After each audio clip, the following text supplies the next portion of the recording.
आज आपण मुंबईचा वडापाव ही रेसिपी पाहूया। त्याच्यासाठी लागणारी चटणी, लाल चटणी जी आहे त्याच्यासाठी 1 वाटी सुकं खोबरं घेतलं आहे मी, 2 मोठे चमचे चटणीपूड, 1 मोठा चमचा मीठ आणि 2 लसणीचे गड्डे घेतलेत। हे सगळं मिक्सरमधून मी काढल्यानंतर ही चटणी रेडी होणार आहे। दुसऱ्या बाजूला एका छोट्या पॅनमध्ये मी थोडंसं तेल गरम करायला घेतलं आहे। तेल गरम झाल्यानंतर लगेच त्याच्यामध्ये आपण 8 ते 10 हिरव्या मिरच्याचा ठेचा घालूया।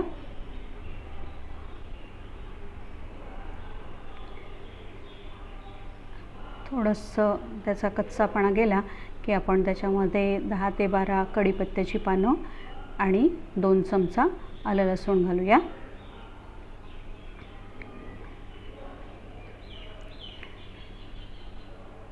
तुम्ही असं कच्चं पण घालू शकता, पण असं घातलं की जास्त टेस्ट चांगली लागते।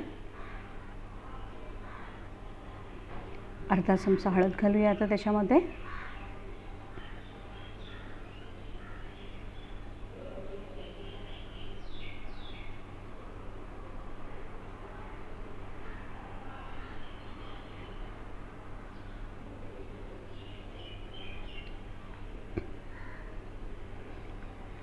आता ह्याच्यामध्ये हे 7 ते 8 हे उकडलेले बटाटे आहेत, मॅश केलेले। त्याच्यामध्ये हे सगळं मिक्सचर घालूया आणि भरपूर सारखी कोथिंबीर आणि मीठ घालून याचे मिक्स करून आपण हे छोटे छोटे वडे करून घेऊया।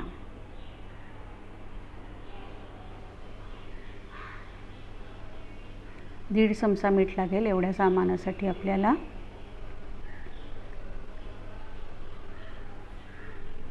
छान हातानेच मिक्स करून घेऊया।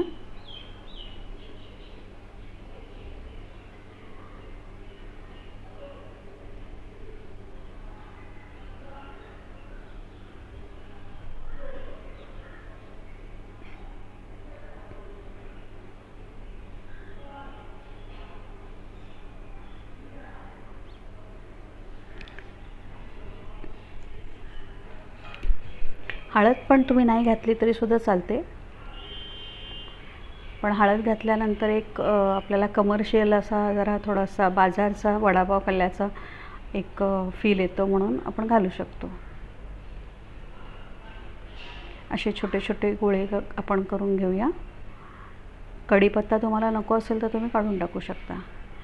गोल झाल्यानंतर थोडंसं चपटं करायचं, म्हणजे आपल्याला हे पॅटीससारखं हे वडापावसाठी आपले वडे तयार होईल। एका साईडला इकडे मी एका भांड्यामध्ये 1 मोठी वाटी डाळीचं पीठ घेतलं आहे आणि पाव वाटी तांदळाचं पीठ घेतलं आहे।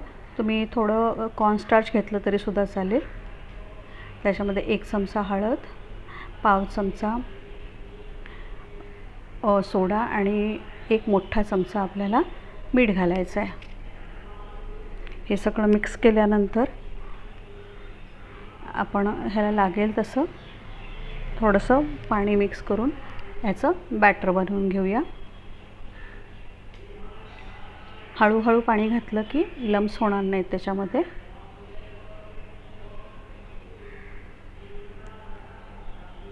पोरिंग कन्सिस्टन्सी हवी, अजून थोडं लागेल पाणी।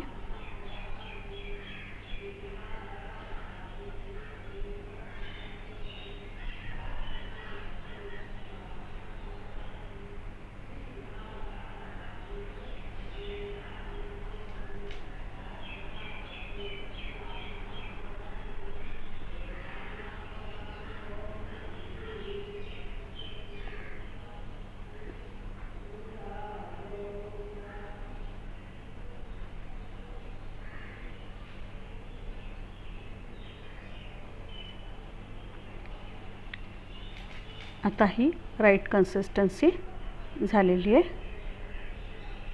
थोडंसं अजून घालू शकतो आपण पाणी।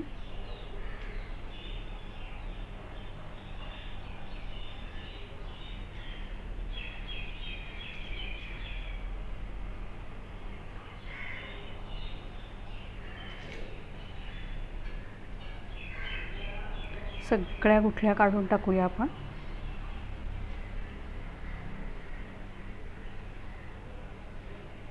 आता इकडे आपण तेल गरम करायला ठेवलेलंच आहे आणि हे आपले बट्ट्याचे गोळे पण तयार झाले आहेत. आता आपण हे वडे तळायला सुरुवात करूया. वडे तळताना सर्वप्रथम तेल एकदम हॉट असलं पाहिजे. हे पिठामध्ये मिक्स करून आपण हे वडे सोडूया आणि वडे पूर्ण सोडल्यानंतर गॅस बारीक करायचा, कारण हे आतमधून पण शिजलं गेलं पाहिजे.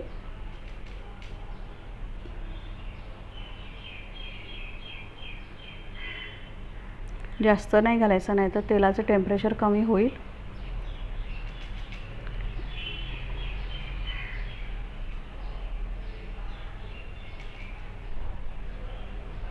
आता आपले हे वडे रेडी झालेले आहेत. छान कुरकुरीत असे झालेले आहेत. कलर पण त्यांचा गोल्डन कलर आलेला आहे. ही आपली घरगुती दळलेली हळद आहे, त्याच्यामध्ये त्याचा कलर खूप छान आला आहे. आता कोकणामध्ये वडे कसे सर्व करतात ते दाखवते. त्याच्यासाठी दह्याची चटणी घेतात. त्या दह्याच्या चटणीमध्ये दही, थोडंसं पाणी, मीठ, साखर, हिरवी मिरचीची ठेचा आणि थोडीशी कोथिंबीर घालून ही चटणी करतात. ही आपण मगाशी केलेली सुकी चटणी ह्याच्यावर अशी पण सर्व करू शकता. नाहीतर मुंबईला वडापाव कसा सर्व करतात, ही फक्त सुकी लाल चटणी घेतात आणि त्याच्यामध्ये हा आपला वडा केलेला, आणि अजून एक्स्ट्रा हीट पाहिजे असेल तर थोडं अजून वरती तुम्ही लाल चटणी घालू शकता. आणि हा आपला आता हा वडापाव रेडी झाला आहे. तुम्ही मला सांगा ही माझी रेसिपी तुम्हाला कशी वाटली. Thank you for watching.